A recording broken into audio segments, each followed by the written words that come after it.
know, guys, I've been seeing this way too much. Now, I get it. Alright, I get it. It's hot, it's this, it's that, it's great, it's terrific. They're a pain in the ass, blah, blah, blah, blah. Then, pick a different motorcycle. If you can't put up with wearing the gear when you ride this type of bike, you should not be on this bike.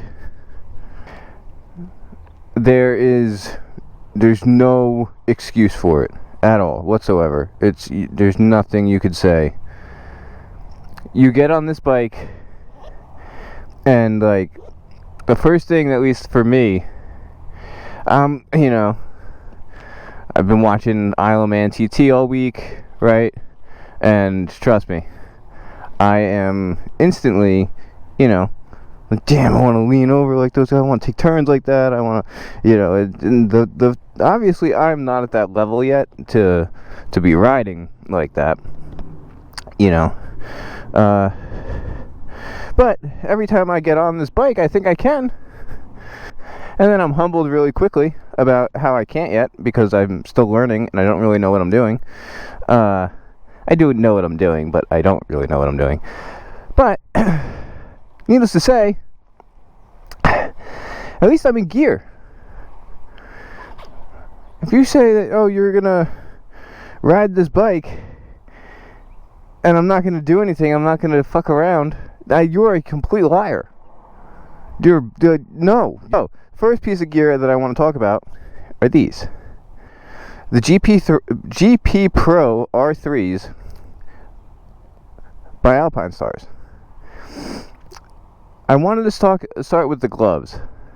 Reason being, this is something that's kind of overlooked a little bit too much, from what I see.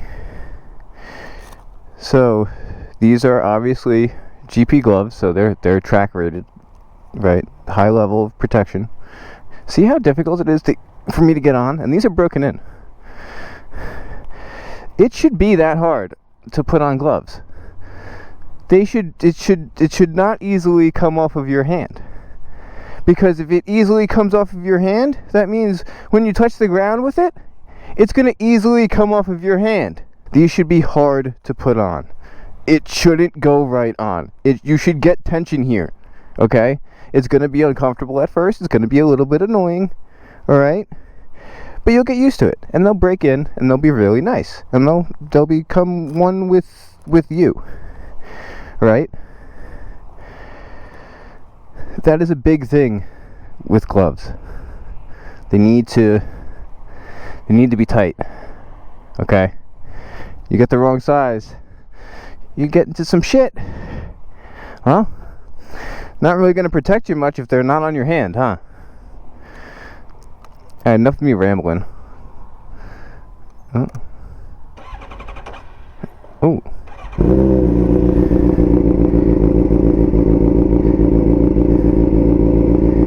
Yeah, we didn't clean it very good. We did not clean it very good.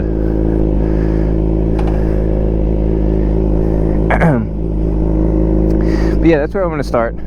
I am a big fan of Alpinestars gear. I'm going to get over to the window here.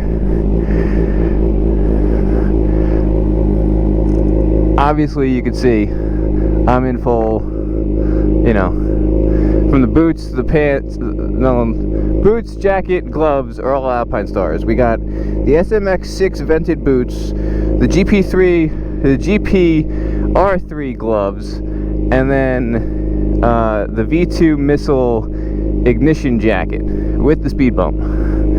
So I'm doing the whole like MotoGP cosplay type deal. And then these are riding jeans. These are Ray X riding jeans. They have a pad in the front. Not that it does anything, but that's one thing I do want to upgrade.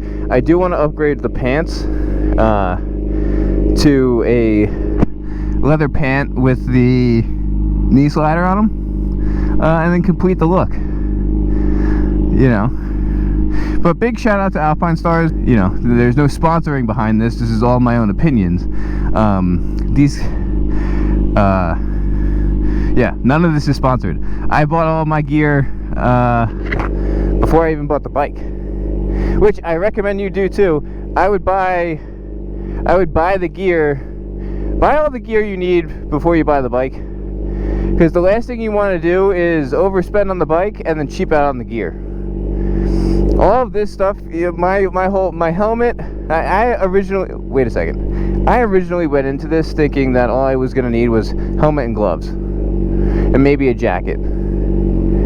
I went to Revzilla out in PA, and man, I was just like, I need it all. I don't want, and I didn't even have the bike yet. I didn't have the bike yet at all. So, if you are a new rider and you're getting into riding, get the gear before you get the bike.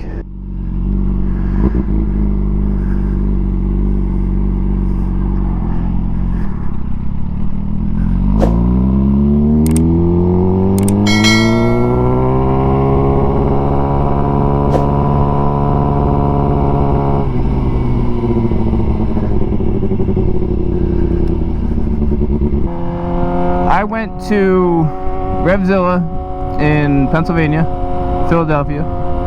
They're like their headquarters, which was really cool to be there. And I went and I picked out all my gear. I tried stuff on. Everything needed to fit right. And they were great. I forget who it was I talked to over there, but he spent about 2.5, 3 hours with me.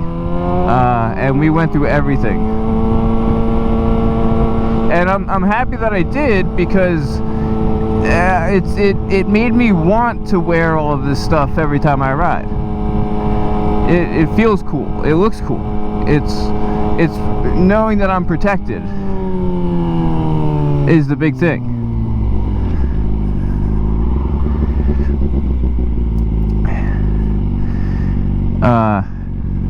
Because when you do start riding, these bikes are very intimidating. You know, knowing that you're as protected as possible is a big thing, and that's where it needs to start. The amount of people I see riding some type of sport bike and just not. I saw a guy yesterday riding a ZX-10R. You know, low top Vans, like boat shoes, like low cut, like slack pants, and like a Hawaiian shirt. And it's like, all right, you're wearing a helmet and gloves. What, like, and you're diving in and out of traffic. You know, it's like it's just. Listen, I've fallen at 20 miles an hour on a mini bike, right, going around a turn, and that fucked me up, right? It destroyed my jeans. It destroyed my leg. It was not fun. Now, one thing I will say about these gloves, I hated them. I absolutely hated them when I first got them, okay? They were not broken in yet. They were very uncomfortable. They were very tight. I did not like them at all. You will probably experience the same thing. Once you start to break them in, they get way nicer. Now, I heard the new ones, they're not that bad with the break-in, which is nice, but you know, it took me about probably 2 good rides before they were fully broken in, and they were better. They were far better than what they were. So do realize that I even didn't like them when I first started wearing them. So with this, it's something that there's going to be a break-in process with them. You're gonna feel it, especially with the pinky. That movement there is a little different because they're tied together. So I'm used to having somewhat of tight gear from wetsuits. You know, your wetsuit when you're surfing, that needs to be all tight. If it's not super tight, then it allows water to get in, and it's bad. the same thing with this. You need it to be super tight because you don't want it coming off if, God forbid, you hit the ground.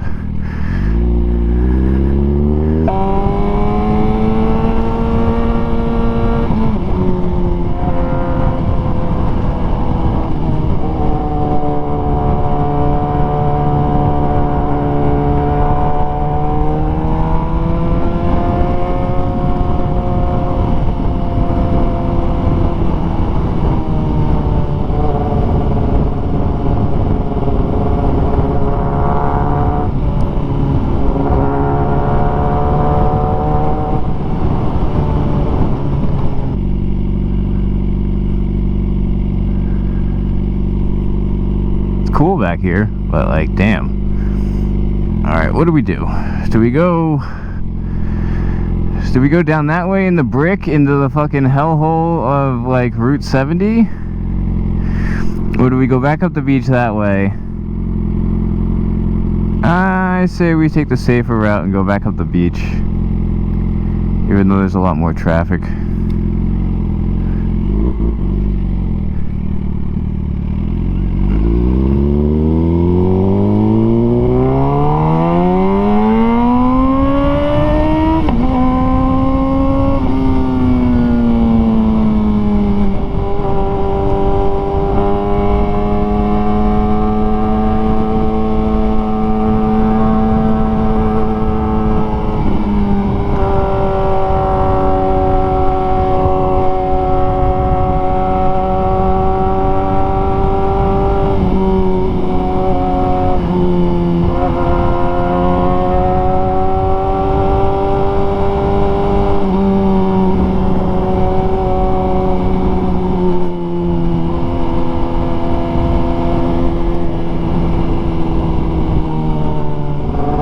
Well, I think that's going to be the video. That's going to be my spiel right now about gear. I'll put a link in the description where you could buy these.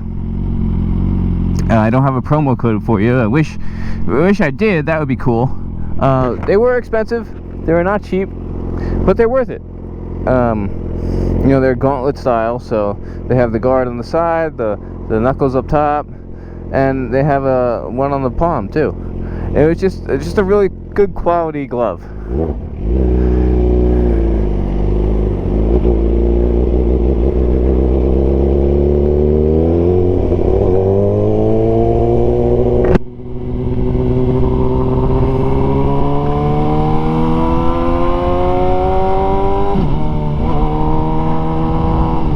Alright, so I may pop in every now and then. I told myself I was going to spend the day on the bike, so we'll see what happens.